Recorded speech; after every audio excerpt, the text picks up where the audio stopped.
Penguin Random House Audio presents The Lady Sparks a Flame by Elizabeth Everett. Read for you by Elizabeth Jasicki. For my husband, a real-life romantic hero, and to all the girls who are screaming, I can hear you.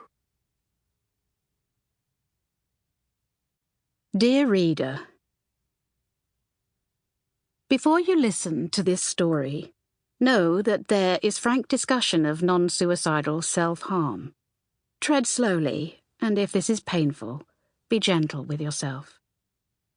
Phoebe's experience with non-suicidal self-harm might be familiar to some who have either experienced it themselves or have watched a loved one self-harm. To anyone who believes a young woman in an abusive household who self-harmed in the 1800s is historically inaccurate because there are no records of such incidences, I ask you to take a moment and consider whether the men with a stranglehold on recording and retelling our history would know or care about a very real, very frightening coping mechanism used overwhelmingly by adolescent women. They were there, those girls who couldn't feel until it hurt, who chose to inflict pain on themselves rather than wait for pain to be inflicted by others. They were there, and I honor and respect them, and do the same for all of you who walk this path. Be well, Elizabeth Everett. Chapter 1. I am no poet, but if you think for yourselves as I proceed, the facts will form a poem in your minds. Michael Faraday. London, 1845. How do you manage to make the words "you know best" sound like "I know best"? Because I know best? Oh, for feck's sake. A large man sat opposite Sam Fenley at a cheap but polished wood desk. Sam considered him a friend. He also considered punching him. That's how it was sometimes with men. Clap them on the shoulder one day, punch them the next. No hard feelings. When Sam was younger, that was how it was with his sisters, until they learned Sam couldn't stand it when they cried. They would simply wobble their lower lip, and he'd wind up punching himself to keep them from sobbing. Listen to me, Fenley. I understand your crusade against the Corn Laws. The Earl Grantham rubbed his face with a gloved hand. Dark smudges beneath his blue eyes made him seem older than his 32 years. Sam had bought a newspaper from the Earl last year, and within 6 months made enough of a profit to buy a second. It said a good deal about Sam's generosity of spirit that he let the Earl sit in his office and tell him what to print, after Grantham had gone and sold him the capital's Chronicle. Then again, Grantham was a giant of a man and ridiculously stubborn.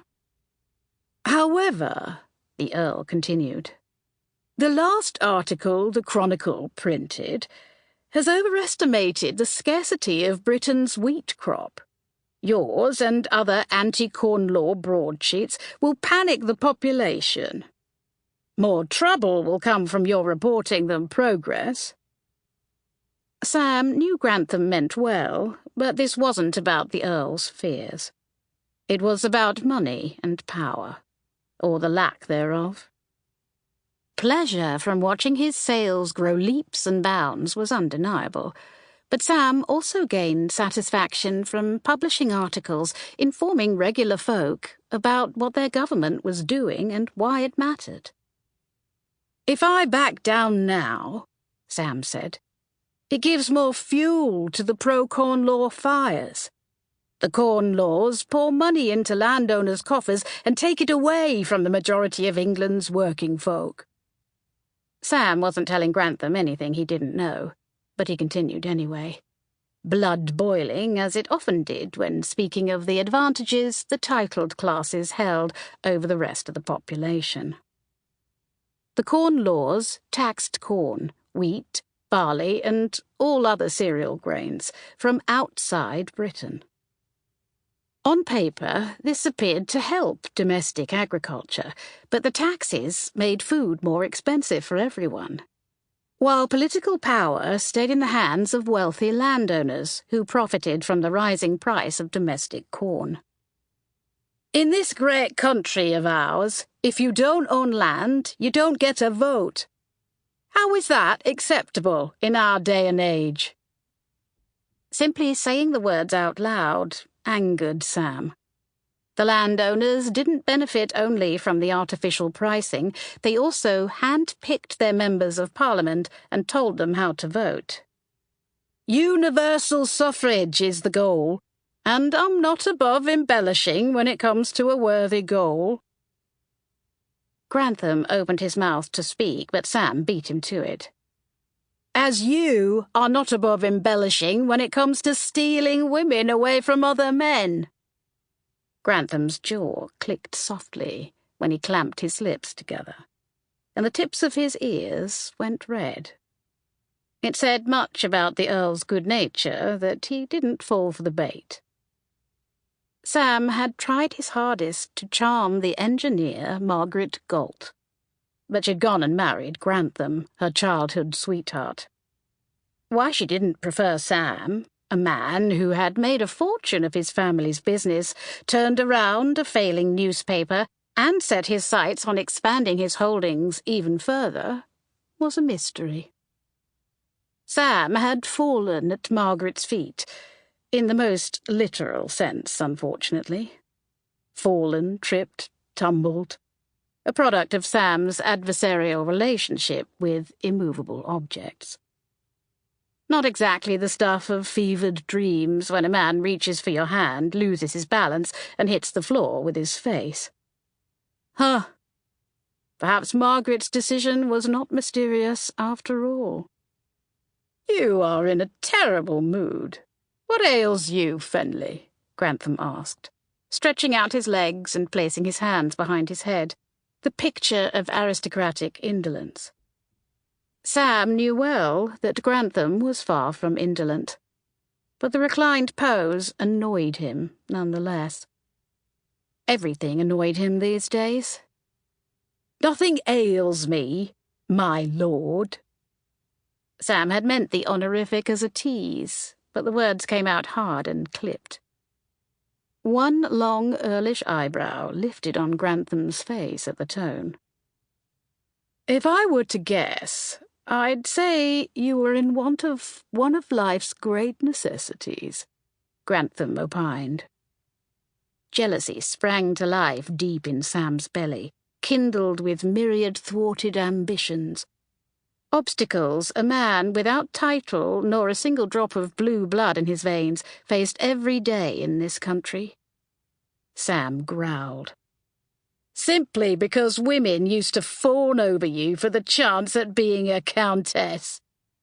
The pink spread from Grantham's ears to his cheeks as he dropped his arms and sat straight up in his chair.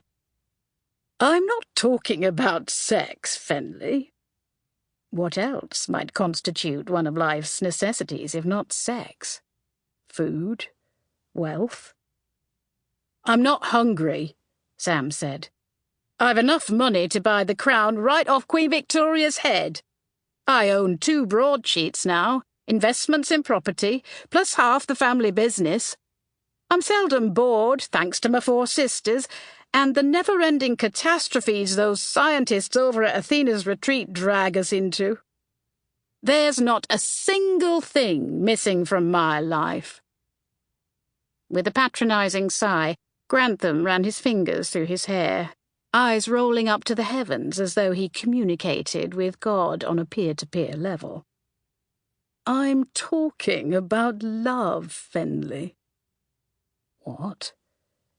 Sam nearly fell back out of his chair again. What? You're talking about sex, you mean? Sam said. Grantham shook his head slowly. An obnoxious... Sample complete. Ready to continue?